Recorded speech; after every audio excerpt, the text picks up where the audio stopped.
Hello, hello, and welcome to the Be Unforgettable Morning Show. I am your host, Shonda Joy Howerton, and I am delighted as always to be with you this morning. It is an honor for me to have our next guest here with us this morning, Deanne Watkins. She is a licensed clinical social worker serving in the United States Public Health Service Commission Corps. She is a budding author of two full books and one anthology, along with having her master's degree in divinity with a concentration in chaplaincy. She is indeed a busy bee. She currently, and I say currently, resides in Georgia after spending 12 years in Alaska. She is a part of our PWAP, or Position with a Purpose community. And I am very, very happy and glad to have her on the show today. Let us welcome Deanne to the stage. Wow.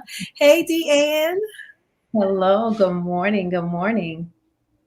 Good morning to you. Welcome. We are glad to have you here. You are, I say, currently residing in Georgia because, honey, you are always on the road again, going somewhere, and I love it. You're not afraid to go. So, tell us a little bit. I know I read a small piece of your bio, but tell us a little bit about you. You are, I left some things out. So, is there anything else you would like to share before we get into today's interview? Yeah, sure. I love to travel. I'm the proud auntie of seven nieces and nephews, and I love eat. I love to eat. I love to eat and exercise, and spending time in nature with God, and with my family and with my significant other. So I think you captured it all. Thank you. Oh, that is awesome. Seven.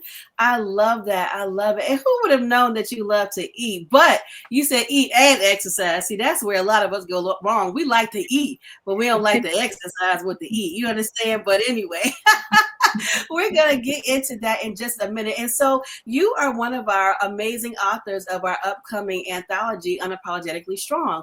So, can you share with us a little bit about what made you decide to become an author and how that experience has transformed you in, or kind of catapult you into doing some other things? Yes, yes. So actually, I've always enjoyed writing. God's blessed me. I'm able to write songs that I often sometimes share with others. But I never knew that it would be anything outside of that. And I've been hearing for a while, share your story, share your story. And when Shonda, when you posed that opportunity, I just felt like throughout the year that God had been calling me to do that. And so I took a leap of faith, and that's Okay. what I did. Oh, I love it. I love it. And so, not only did you take a leap of faith, you were not really sure about, I guess, how you thought you were going to have a lot of edits, and you were like, well, I did it, but I don't know, honey. I will have to say, and I'm so sorry for all the authors that are watching this, but your story was the only one that I got and did not have to touch. And so I just thought that was so amazing because it was spot on from the very beginning. And you were like, what? What? But I think that did something within you, and everybody's story is different. And I got to edit my own stuff. So I don't want anybody to feel any kind of way, right? But I just think, everybody's story is unique. And so from that experience, not only are you, going to be an author in the anthology, but it also inspired you to write a couple books of your own that are also in the works of being published. So, can you tell us about your second? I'm going to call it the second book. Your second one that talks about the power of telling your story. How did you decide to write that? And what? Of course, we know what it's about. What inspired you to tell that story? Yeah, so actually, writing for this anthology unlocked that for me.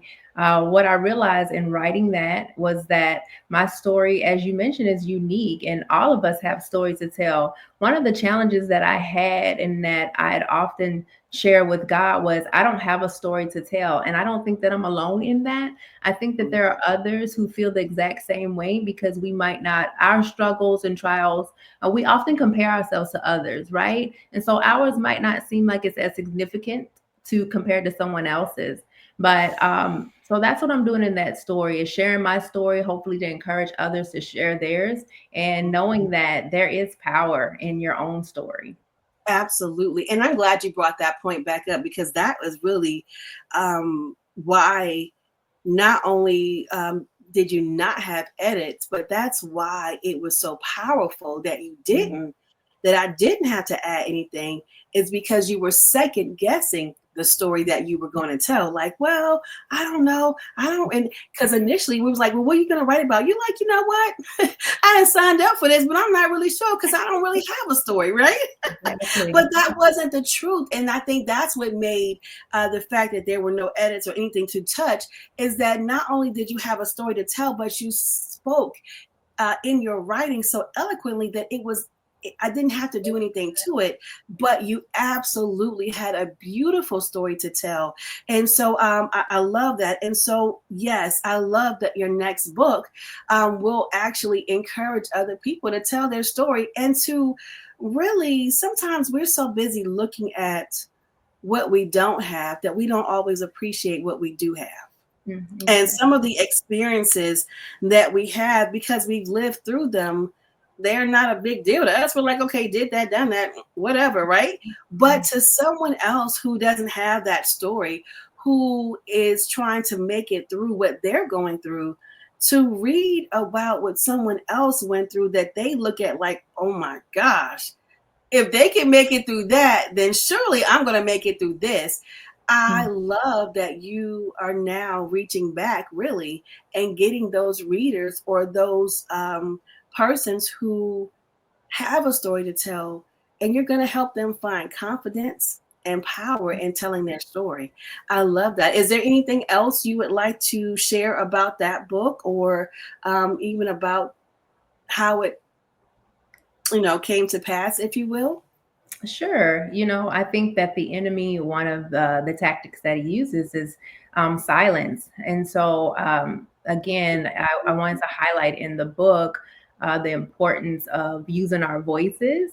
And one Yeah. thing that I do mention is even if you don't share your story immediately to someone else, Mhm. writing it down and realizing that you have a story, it unleashes some things within you as well. And so once it says in the word, Revelation 12:11, and they overcame him by the blood of the Lamb and by the word of their testimony. It's That's your right. testimony, it's your story. And so even acknowledging that you have one, I think is the first step, which is a very important one. Mm. And that's just as powerful. And then you can move to the next step, which is sharing it to others. I love that. Oh my goodness.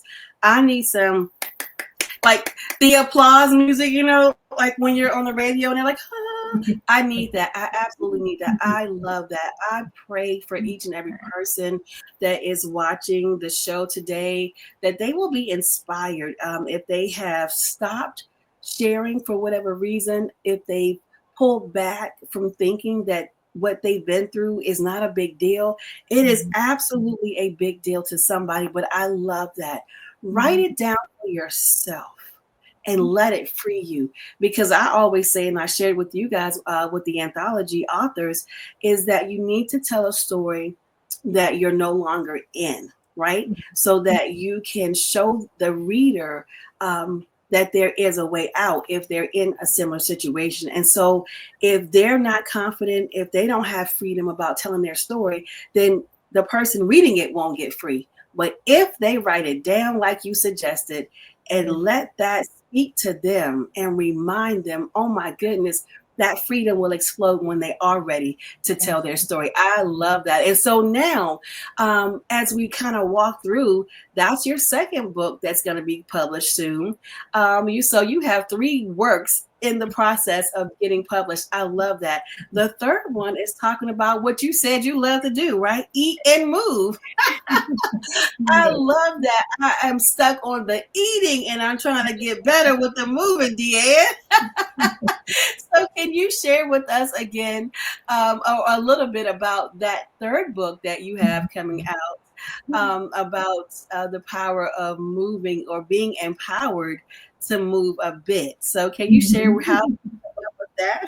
Yes, I would love to. So I was training, commissioning to be in the Air Force at the time, and COVID hit. And so Mm, we were still going to have officer training school. So we were still going to need to be in shape. So I started running outside. I never liked doing that. And it became a habit. And I just did it. And some days I'd find my little feet moving, running outside, even when my brain and body did not want to.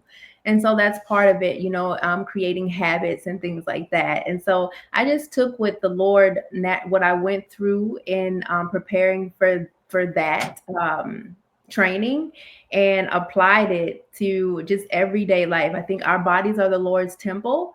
And so if we want to be able to share our stories and to help other people and do the work that God has called us to do, then we have to take care of our bodies. And so if we do purposeful movement, and that's why I say move on purpose, if we do purposeful yes. movement, I think we will be around longer to help other people and do what God's called us to do. I love that. I love that. And when you put the word on it, it makes it a little bit different, right? It Mhm. takes the pressure off of us, but remembering why we do it, because I think a lot of people start off strong. And I'll speak for myself. I start off strong. I'm excited. I got this. And then one day of discouragement or one day of a busy schedule that I'm not able to get out or do what I said I was going to do when I said I was going to do, it turns it now into a month or 2 months. And it's like, Yes. oh my God, how did I get so far behind? But I love that. Remembering that our bodies are the temple of God and Mhm. that if we want to be around longer, man, we're going to have to do something, right? We're going to have to be mindful of how we treat our bodies. Well, I appreciate you for that. And I'm going to be probably the first reader and the first purchaser of that book, okay? And so, listen, before we get ready to wrap up, we know that people can certainly reach you Mhm. by going to your website, danwatkinsspeaks.com. And for our listeners who may be driving as they're listening to the show, it is DE-AN WatkinsSpeaks.com. So DE-AN Watkins altogether speaks.com. DeAnne Watkins speaks.com. So I want to make sure they get that right now. But I love that. I really appreciate you being on the show. I am so super duper proud of you for Thank saying you. yes to telling your story. Appreciate I it. love Thank the you. story. Yes, you're welcome. I love the story that you told, and I can't wait for our anthology to be published so that persons can really fall in love with your story and then pursue the other two books that you have coming out soon. So, is there anything else that you would like to share with our viewers before we get ready to wrap up our show today? Oh, it's just such an honor and privilege to be here. And I just want to thank you, Shonda, for extending the invitation to become an author in your anthology. I never imagined myself doing anything of that sort. And so it was really, I think the Lord used you to pull something out of me that, of course, He's always known was there. So I'm just grateful. And I hope that others are blessed and equipped to tell their stories. Absolutely. I love it. Thank you for your yes to God and yes to the anthology. And I can't wait to see what God does, not only with your story, but with the anthology and how far it's going to take us. So I appreciate you coming on the show. Thank you so much for being on. Thank you. Absolutely.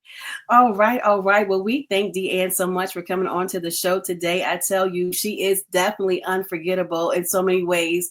I love when I text her, she texts me, she's like, I'm just coming back from here. Oh, I've been over there, but I love it. Life is worth the living, and we need to do all that we can while we can. And so before we wrap up today, I want to ask you, how are you being unforgettable? What are you doing in your community? Your community may be your household, it may be your church, on your job. How are you making a difference? How is life different for everybody that you are around because you showed up? So, as we get ready to end today, don't forget to be unforgettable. Don't forget that you're right where you're supposed to be. You're positioned with a purpose by God for such a time as this. Until our next show, have a great one and keep showing up and being authentically, unapologetically you, because everybody else is already taken. All right, guys, have a great one.